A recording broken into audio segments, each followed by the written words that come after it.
This might not be the time to say it, but we do need a little more Christmas.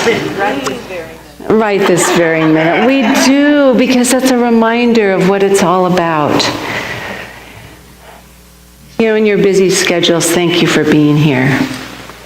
As a reminder of really where our consciousness and our focus is meant to be. I know we get tied up and confused and wrapped up in things we need to do. People we love and want to celebrate, and people we don't really want to but have to. But that's another story. But we really need to remember what Christmas means to us as metaphysicians. Christmas is the time where the master teacher, Jesus, shows us that it's our opportunity to give birth to our divinity. We know that we are created in the image and likeness of God, of love, of goodness, that we're all God's, we're children, sons and daughters of the Most High. We know that. Not only does Jesus tell us that, but the Jewish scholars and theologians and wisdom keepers have told us that for years and years. We are made from divine stuff. But until we merge our humanity and our divinity, we can keep separate from that good that's ever available to us. And it's this Christmas time that we get to look at the miracle of life. So this morning I want to talk about the sacred births we celebrate and what's involved in birth. What does it all mean? Birth, God is all there is. We know that God only knows to beget, to give birth to create unceasingly. That's what that energy of life does, the creative intelligence. It's constantly giving birth to things. So you and I, being part of that, we're constantly creating.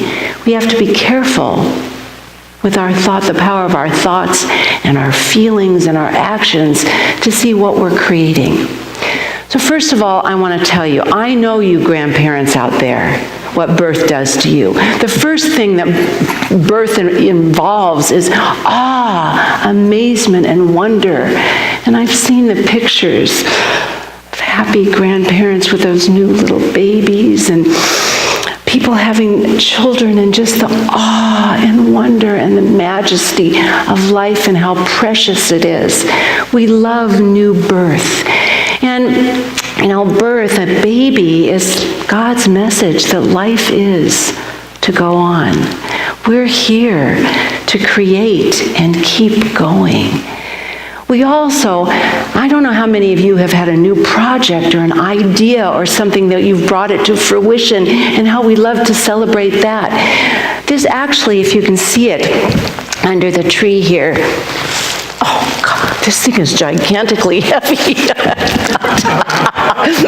Help, I didn't. This is one big baby. We gave birth to this on Thursday night, and we put it under the tree for everyone to bless. We had a celebration of the winter solstice and InSpirit's Order of the Sacred Earth. And it was the most beautiful, beautiful time of celebration. It was the darkest day of the year, and I know sometimes when things are darkest, we equate darkness with a little fear and uncertainty and loneliness, but the ancient goddesses celebrated darkness. They felt darkness was the time of mystery, the fertile time of the darkness of the womb of growth. And that's why they celebrated the winter solstice. So we started with prayers and readings about the earth, and then we made a very large mandala out of dried beans and seeds and pods from the earth. And then we sprinkled it with leaves and flowers and fresh organic material from the earth.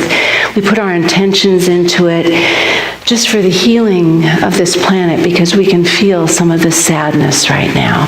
And then we wrapped it up and we put it under the tree. And Kirk, I might ask you to pick this big baby up and put it back. But we wanted everyone to have an opportunity to pray into this before Deanna and Brooke are taking it to their property in Valley Center, and they're going to bury it in a ritual and give it back to the earth. So how beautiful celebration is. We can give birth in so many ways. But for us, it's to remember, just as God only knows to create continuously. That's our job. But our job, our creation ability is voluntary. We get to choose how much, how big, how little, how spiritual it is when we create. And if we want to give birth to our divinity, we have to find ways that we can make sense of a world that doesn't make sense a lot of the time. So another part of birth is it involves uncertainty, darkness, and suffering, and letting go. And that's not always easy for us. We want things comfortable, right? Isn't it supposed to be comfy? But it's not always comfortable. And we have to realize, what are we going to do when life hurts? How are we going to make sense of that when it's not comfortable? If you look at the story of the Christmas story, I mean, first of all, I bet there's theologians and historians right now arguing and debating what parts of the Christmas story are true and not true. But you know what? It doesn't matter, because this story has lasted for thousands of years and is celebrated around the world. And it involves a lot of joy and happiness and celebration and a lot of pain and suffering. Here was a young 17-year-old virgin, unwed. Yes, she was engaged, but unwed. And she finds herself pregnant and filled with fear and uncertainty, but she chooses faith over fear.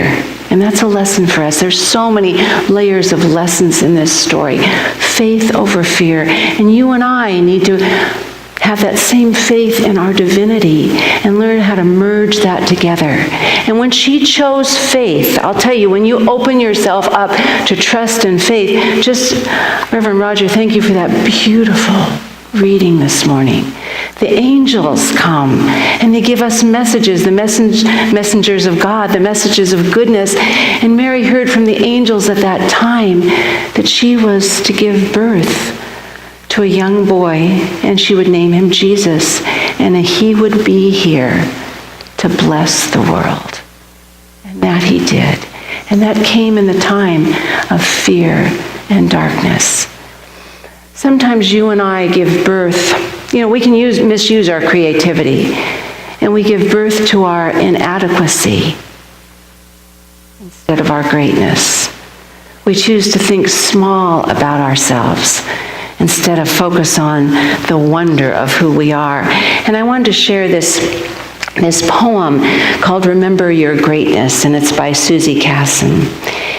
Before you were born and were still too tiny for the human eye to see, you won the race for life from among 250 million competitors.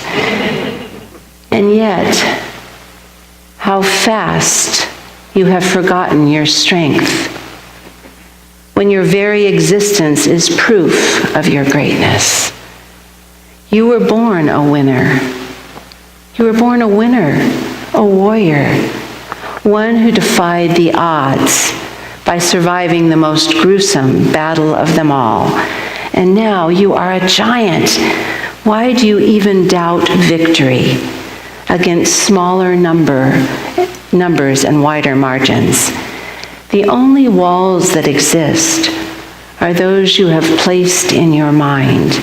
And whatever obstacles you conceive exist only because you have forgotten what you have already achieved.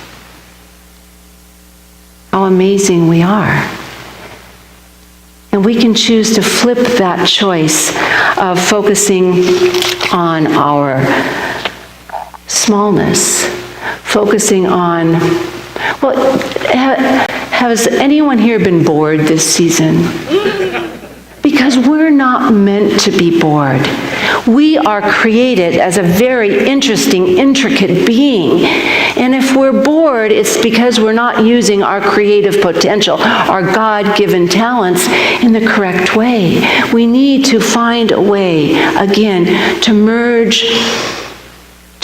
that humanity and divinity so we can be a fully actualized person.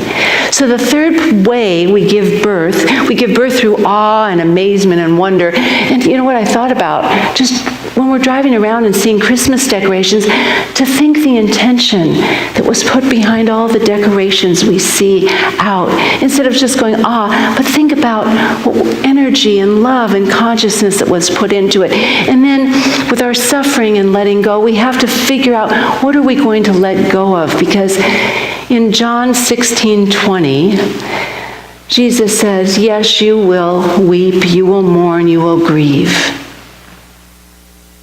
But your grief will turn into joy if you let it.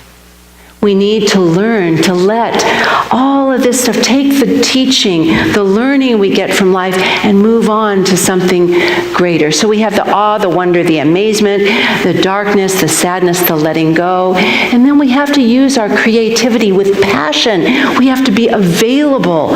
So how do we do that? How do we get out of those couch potato times? Now, sometimes we need a little couch potato, so I'm not saying all the time, but if you've been there too long, you know what I mean. If it's been like the continuous, well, how many Hallmark Christmas movies have we watched at one time, Kirk? Are we even going to admit it? But that's okay, if you just don't do too many at a time. But we need to focus our consciousness. And when Roger was thinking, when I was thinking about this, I thought, well, we have to grasp God in everything. But how do we do that? We have to hook our consciousness on something bigger than we are. And I thought, well, maybe we could hook it on a star and be pulled into a greater consciousness. But Roger, when you were reading, I thought, hook your consciousness on the wings of angels. On the wings of angels that always have messages for us of goodness. They only know goodness. They're always there for us. So we can expand our thinking to something more, to always know behind everything, life is good. The universe is for us always. So what right now, just think in your life, what would it feel like if you totally merged your humanity and your divinity? If you totally could accept, I am made in the image and likeness of God, and do it with humility. To merge the two together. So we're giving to life and everyone in it the best we have at each and every moment, knowing we're always a work in process and we're always growing, but what would it feel like? And if you did that right now, if you merge those aspects of yourself, what would you be giving birth to in this moment? What would you be giving birth to right now? I'm not sure. But that's something for our prayer wall when we come up.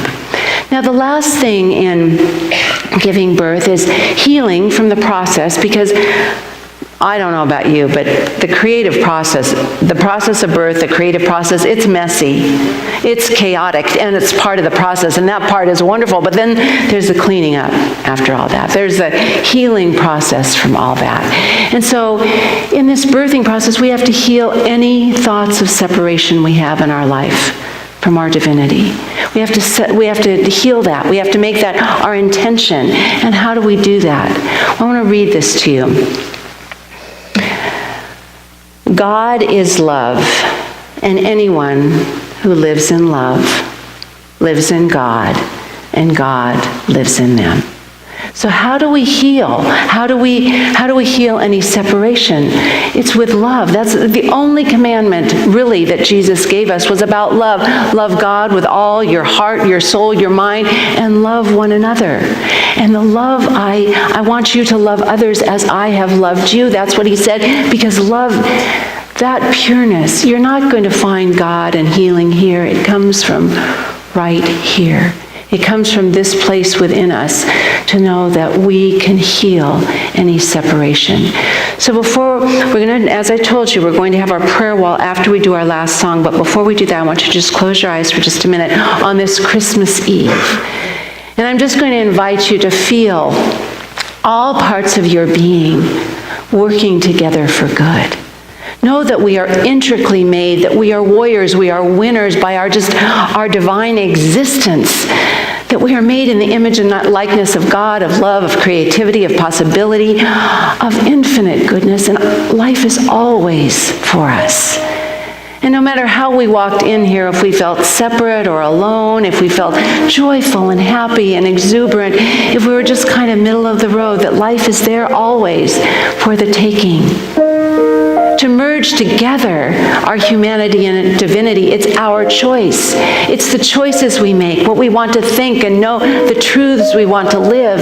If we want to live as a truly integrated being, we must choose goodness, love, possibility, courage, justice, honor, grace. It's there for the taking. So as we prepare ourselves after our song to be open, to be available,